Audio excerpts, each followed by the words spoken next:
दोस्तों, आज हम आपके सामने एक ऐसी हकीकत पेश करने जा रहे हैं जो हमारे माशरे, हमारे समाज के गुमनाम हीरोज की हकीकी जिंदगी की सच्ची तस्वीर पेश करती है।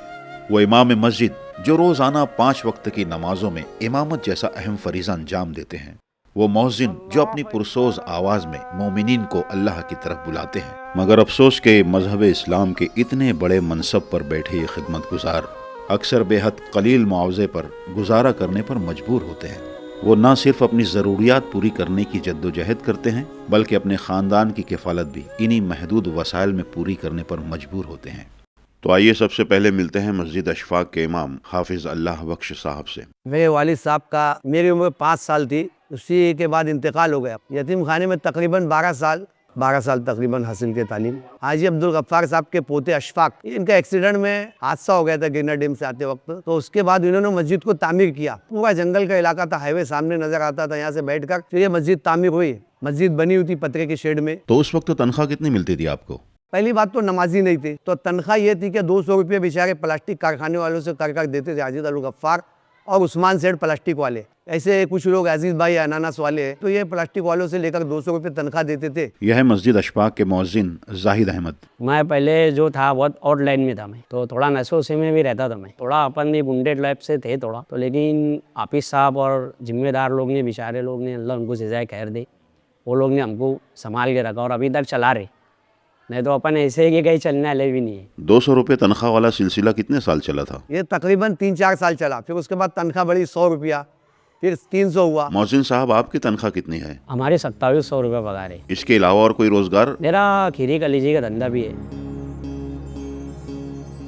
तो इस काम से रोज की कितनी आमदनी हो जाती है? 300-400-500 रुपये का रोज आमदनी हो जाती है। कुल तनख्वाह आपको कितनी मिलती है? अभी मेरी 2800 रुपये तनख्वाह है और मकतब की जो है तो मुझे 5000 रुपया मकतब की देते हैं। सुबह दोपहर में 2 टाइम बच्चे पढ़ते हैं, 500 रुपया रोज पड़ता है। आपको नहीं लगता कि ये बहुत कम तनख्वाह है? एहसास तो होता है, लेकिन अब वो बस अल्लाह से मांगते रहते हैं कि अल्लाह बस मदद करे। क्या लगता है आपको, तनख्वाह बढ़नी चाहिए? अब वो बढ़ोतरी हो तो अच्छा है, नहीं तो फिर चले तो चलन देंगे, कोई मसला नहीं है। बढ़ोतरी बोले तो अब हमारे भी बच्चे बड़े हो रहे हैं, तो हम लोग भी कुछ सोचते रहते हैं हमारे बच्चों लोग के लिए।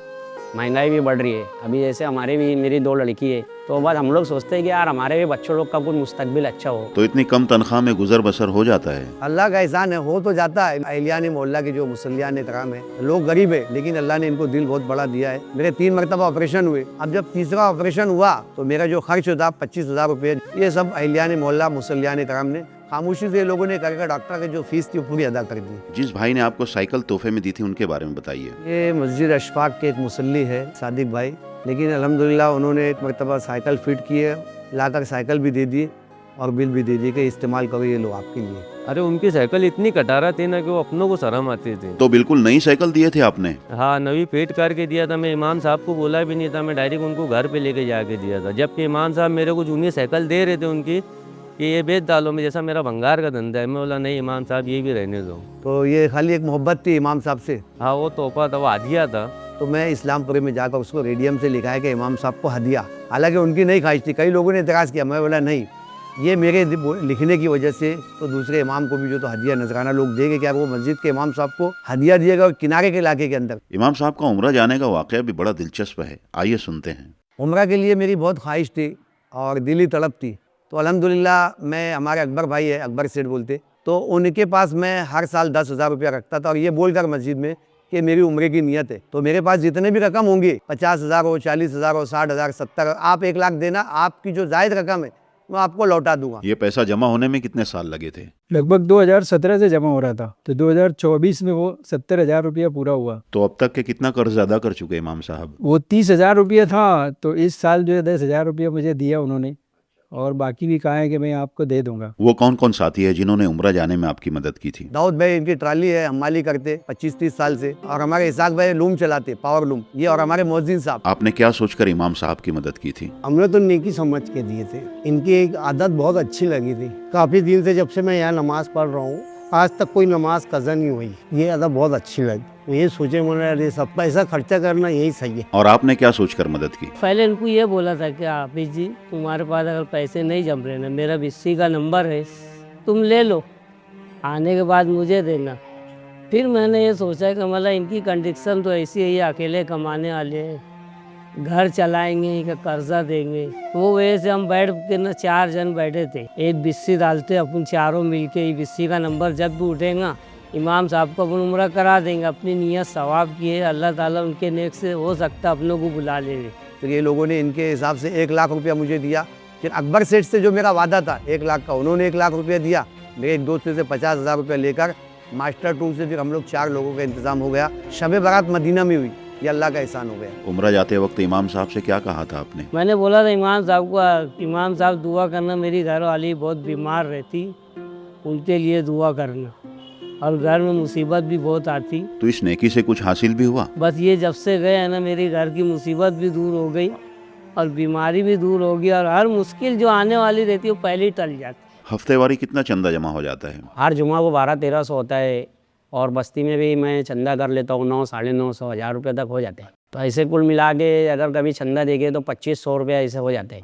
और पौती जो है वो 2,500-3 हज़ार, जो 3-3.5 हज़ार की पौती है वो हम बांट के फिर वसूली करते रहते हैं धीरे धीरे। इमाम और मौज़िन की ज़रूरियात के अलावा मस्जिद की दीगर ज़रूरियात को कैसे पूरा किया जाता है? हमारा बड़ा एकता ग्रुप है अल्हम्दुलिल्लाह। नासिर भी है, यूनुस मामू है, MD 313 ग्रुप है, सितारा ग्रुप है, लब्बाइक ग्रुप था, और सुल्तान ग्रुप है। ऐसे जो ग्रुप वाले लोग हैं, मस्जिद से अल्हम्दुलिल्लाह सबको मोहब्बत है, इमाम मौज़िन से भी मोहब्बत है। वो लोग को हम आधी रात को फ़ोन लगाए तो हमारे लिए तैयार रहते हैं।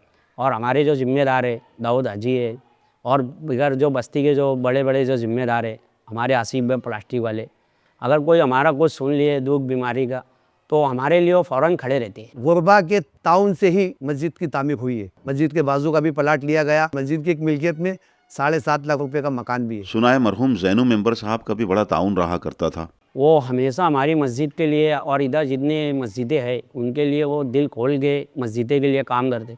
और यही सलाहियत उनके भाई जो शरीफ मंसूरी है, अल्हम्दुलिल्लाह हमारी मस्जिद का कोई भी प्रोग्राम रहे कुछ भी रहे वो आते हैं और दिल खोल के जो उनको बोलना है वो हमारी मस्जिद से बराबर बोलते हैं। ये शब कद्र के दिन आते थे, लोगों को तरगीब देकर कि इमाम साहब की खिदमत है, मौज़िन साहब की खिदमत है, तो लोग नजराने अल्हम्दुलिल्लाह ऐसा देते कि शहर में भी नहीं मिलता। मुसलमानों में जो लोग ज़ी हैसियत हैं उन लोगों से क्या कहना चाहोगे आप लोग? लोगों को यही कहूँगा कि इमाम का ख्याल रखो। आज जिम्मेदार कुछ सोचे, इतने में मेरा घर चलेगा क्या? जैसे हम कर रहे हैं वैसे वो भी कर सकते हैं। गरीब होना कोई मुजरिम थोड़ी है।